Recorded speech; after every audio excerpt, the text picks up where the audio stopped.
Hello, I'm Tim Smith with the Adams County Historical Society, and we're just west of the town of Gettysburg at the site of the farm of John S. Forney.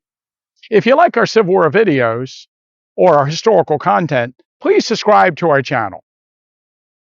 John Forney owned this farm in 1863 at the time of the battle.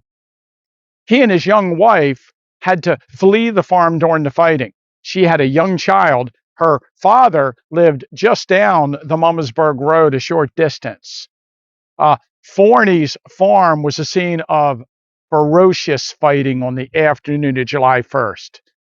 Junius Daniel's North Carolina Brigade charged across these open fields towards Seminary Ridge and the unfinished railroad cut.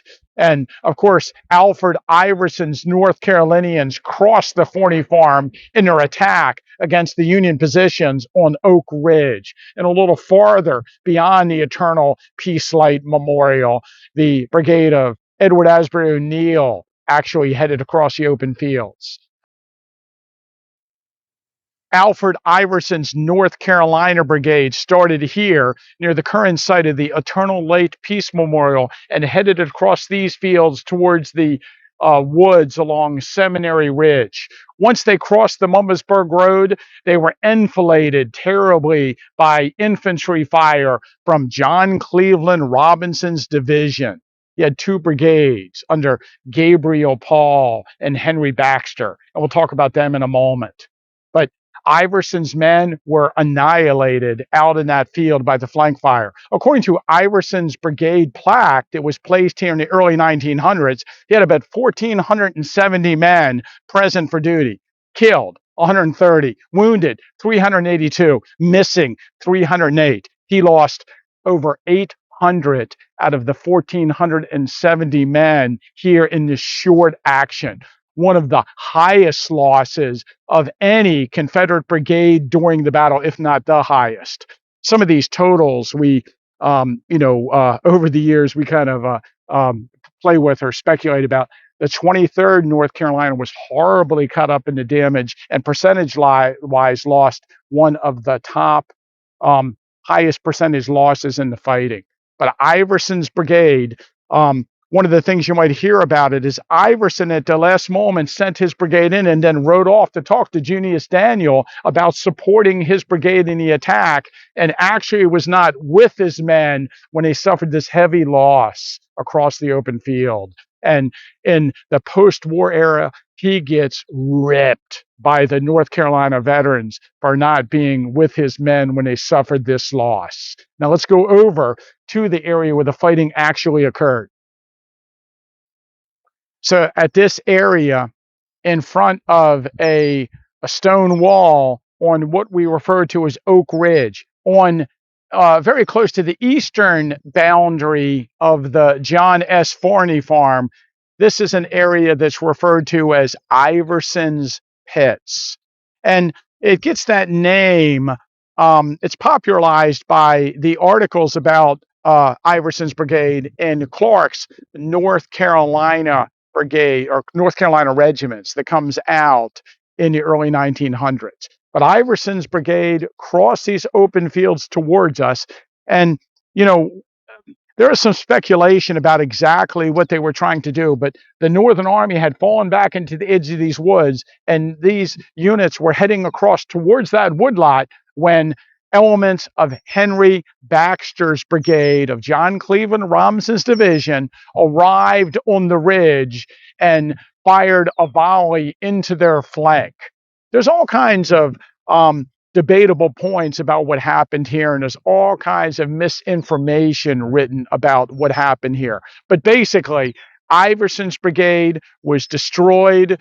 Elements of the 88th Pennsylvania, the 97th New York, the 12th Massachusetts charged out into the fields of dislocation and captured some of Iverson's men and brought them back in. They charged out a second time, captured some of Iverson's men. And then for a time, the units just fired into this Iverson's brigade. The men tried to stay low to the ground as possible. They tried to avoid the unerring fire, but their loss was heavy.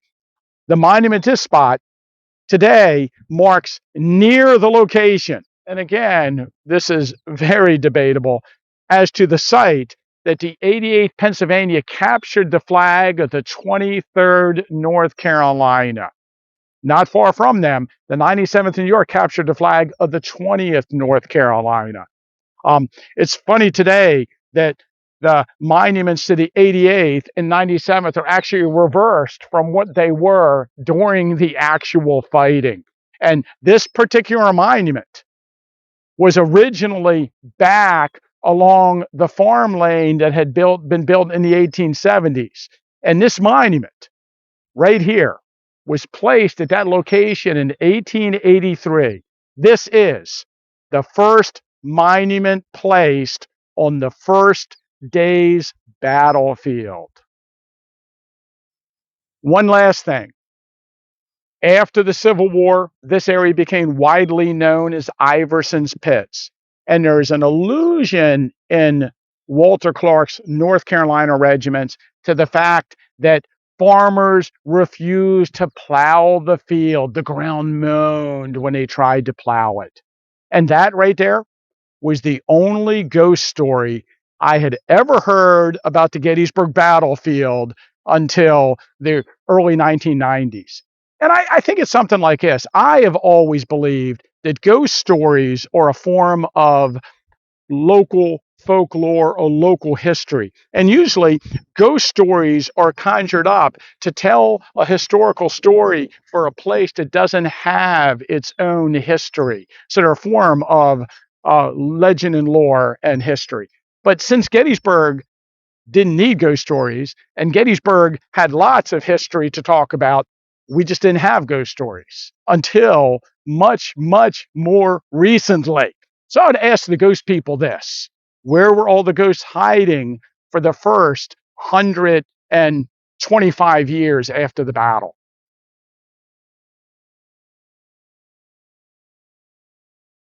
Smack them.